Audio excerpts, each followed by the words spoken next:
Staring at his screen with anger, Alexander let out a long sigh. He's playing the now popular Tower of Babylon, and he's failing again. He had been trying to enter the top 1,000 players in TOB for a while now, without avail. The first 1,000 are unrivaled and powerful monster players. Alexander looked at the time and went to bed. Tomorrow was important. In his dream, he'd been playing Tower of Babylon and won to get into the top 1,000. This happy dream lasted until the next morning. Alexander's parents died a few years ago. They left him a small house and some savings, but he sold his house and lived on what was left and what he won from participating in the TOB. This afternoon, TOB will release a new virtual MMORPG. The name is New Eden, and it uses their new technology. Alexander has pre-ordered the game and wants to climb to the top. The last time he was on the computer, he was gathering information about the game, but it didn't help. It didn't take long for his delivery to arrive. He quickly signed for it, and then reverently began to open the box. Inside the courier box was a white box, and then the gaming device of his dreams. Then he spent hours plugging in the helmet and downloading the game. After everything was done, he ate dinner and stared at his computer. Officials recommended entering 15 minutes early, so he put on his helmet. When he entered, he was greeted by an elf. Alexander began to ask for information and named himself Astaroth. The elf began to guide him through character creation. Among them were dwarfs, elves, gnomes, orcs, and many others. Then he noticed a race of gray-skinned elves called the Ash Elves. But the elf doesn't recommend this for Alexander. He didn't listen to the elf and chose the option anyway. His image began to grow thinner, his ears longer and more pointed, his complexion paler. The elf then waved his hand to change the scene and a large timer appeared in the dark space. Alexander took the opportunity to get used to his new body. The countdown soon ended, the game was officially released, and he entered the game. Accompanied by the system's welcome voice, he in the air was transported to the starting point. It finally begins. Astaroth got up from the bed and looked around. He looked at his interface, which was hanging at the edge of his vision, and it appeared in full before him. After making it appear and disappear by willing it and opening the map in the same fashion, he noticed that everything apart from this alcove was grayed out. He decided he should start exploring, lest he get overtaken by the other players. He saw what looked like a small chest under his cot. This box is made of wood. He pulled it out. Opening it, he found a small pouch of gold coins and some basic clothes. He put the clothes on and tied the gold pouch to his belt. He then closed the chest back and walked to the entrance of his alcove. He came to a cave surrounded by paths that went in different directions. Down lower, he could see a big well in the middle of what he assumed was a small village. He saw several buildings with constant smoke rising from the chimneys. He could hear the clink of metal hammers in the distance. Astaroth suddenly realized that New Eden had an infinite curriculum system, as one could mix and match skills from all the trees. One can choose a pre-made profession to lead to specialization, but this is the path for casual players. Alexander is not one of them. He started walking on the narrow paths downwards. After walking for a while, he finally reached his intended destination. The first building was a blacksmith shop. The second place is a barracks with several swordsmen and the training ground. The third is a library. Wanting to know more about the last building, he resolutely walked towards it. He walked towards the library, and just as he was about to knock on the door, an old man's voice sounded behind the door. After a brief inquiry, Astaroth learned that he was an old mage, and the mage opened the door for him. Astaroth walked in slowly, taking in the surrounding sights. Books everywhere. The frail voice sounded from a small door in the back of the room. The door was open, with an old man leaning in on an old book, reading the page slowly and passionately. After a while, the old man finished his page and got dressed and sat at the table. His sharp eyes now locked onto Astaroth and asked for his name.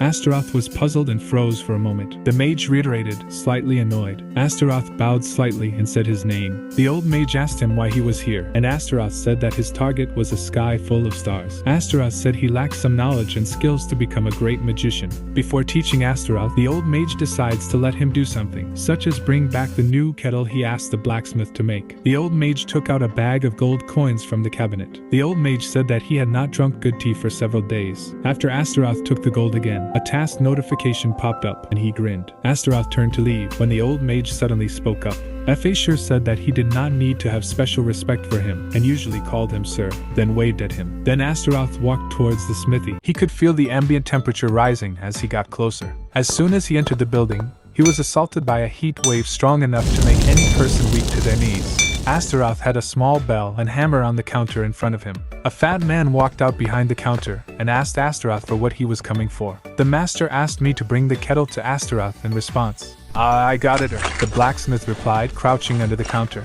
He then smacked the kettle on the counter, loud enough to startle Astaroth.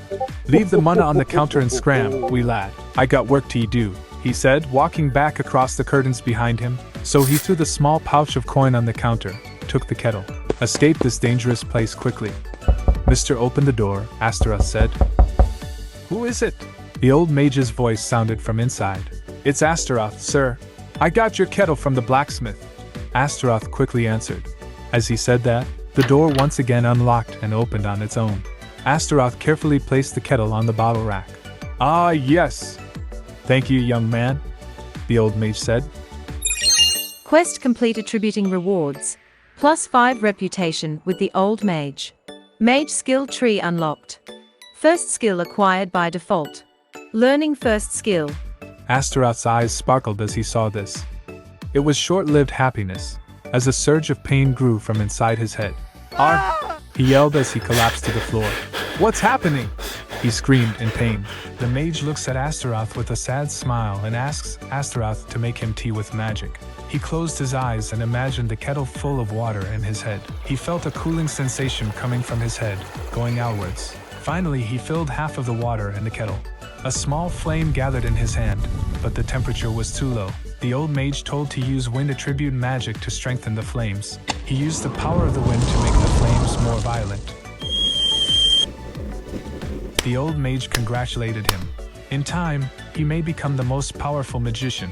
Astaroth was excited because he was one step closer to the strongest. The old mage instructed him to use the orbs on the shelf. He picked the one that tingled him the most. It was a white orb with a blue swirl on it. As soon as he picked it up, it melted in his hand and fused with it. The old mage looked at him with a look of interest. After Astaroth left the old mage's house, he walked toward the barracks. His next intended step was to learn about the swordsman class. He came to the courtyard of the barracks, where there were many soldiers in training. Astaroth looked around and tried to find the instructor, but to no avail. So he asked the soldier where he could find the instructor. The man looked at him strangely for a few seconds, then pointed to a building behind him. "He may be there," he said briefly, then returned to the group.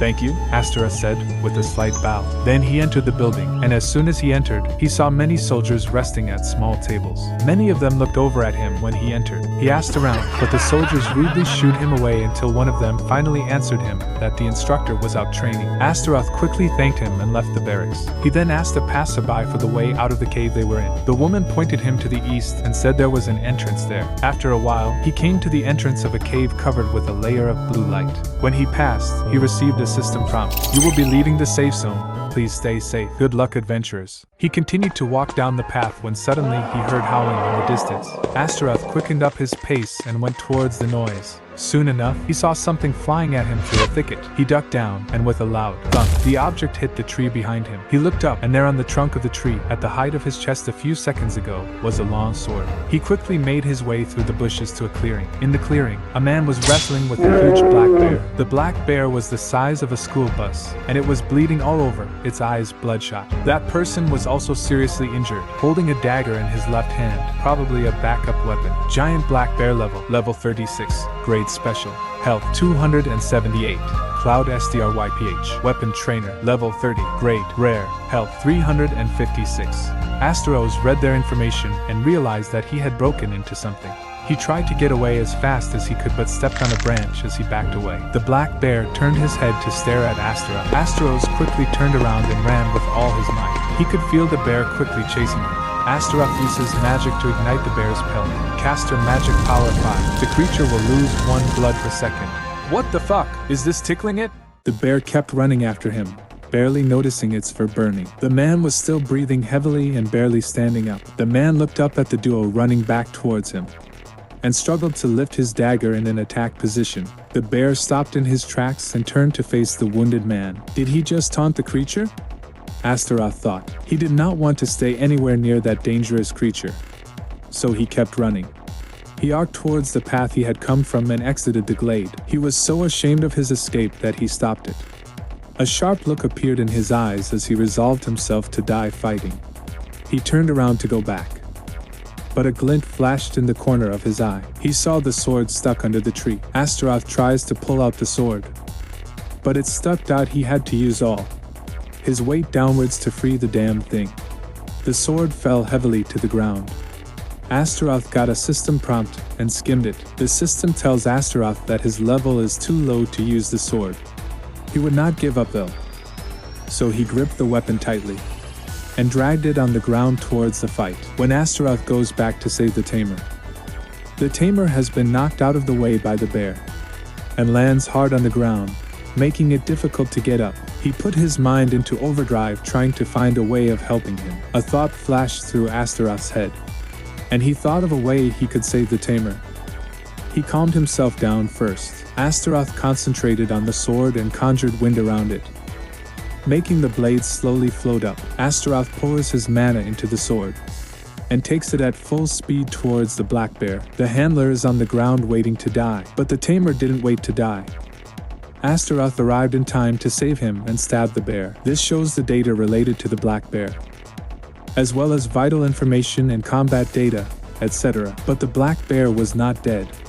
He approached Astaroth slowly from behind. The tamer found it and rushed up and took his sword and killed the bear, after which he sat down on the ground in a state of labor. He was taken aback and rushed to the tamer's side to stop his bleeding. At the system's prompting, he tore off the tamer's clothes to stop the bleeding and heal him. Astaroth, tired from all this, lay down to rest and to think of what was to follow. Our Astaroth rested for an hour, falling asleep after a while. When he woke up, he felt refreshed. Panicked, Astaroth stood up and looked around for the swordsman. The swordsman returned from hunting, and he walked up to Astaroth and greeted him. "Hello, young man. Do you feel better after resting?" the swordsman said in a soft tone.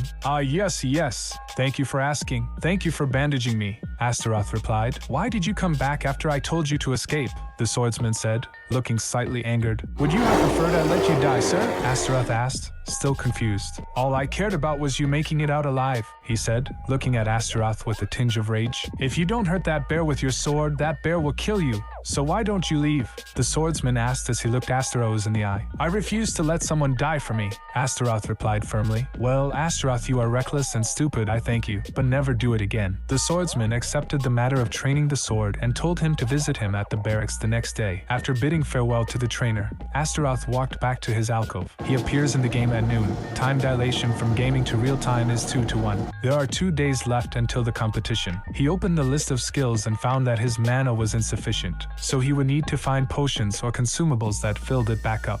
He walked back to the old mage and see if he had any or if he knew where to get some. When he arrived at the old man's residence, the old man was already waiting for him.